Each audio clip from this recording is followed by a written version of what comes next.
কুড়িগ্রাম বা আশেপাশে কোথাও থাকেন, বিকেলবেলাটা উপভোগ করতে চাচ্ছেন, তাহলে ঘুরে আসতে পারেন ভাটলার পাড় স্লুইস গেটে।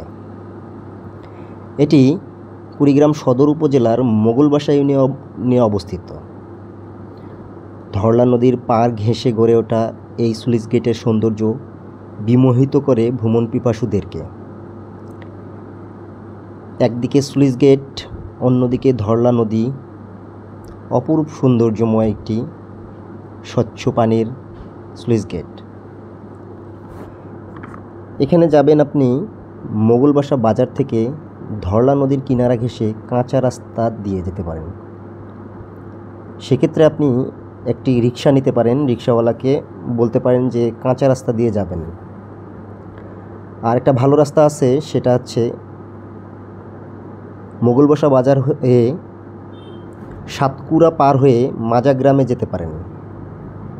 সেখান থেকে হাঁটা পথে আপনি ভাটলার পাড় স্লুইস গেটে যেতে পারেন। এক্ষেত্রে আপনার ভাড়া লাগতে পারে 20 টাকা। তাই আপনি যদি সময় থাকে তাহলে শেষ বিকেলটা উপভোগ করতে পারেন এই ভাটলার পাড় স্লুইস গেটে। একদিকে স্লুইস গেটের অপার সৌন্দর্য,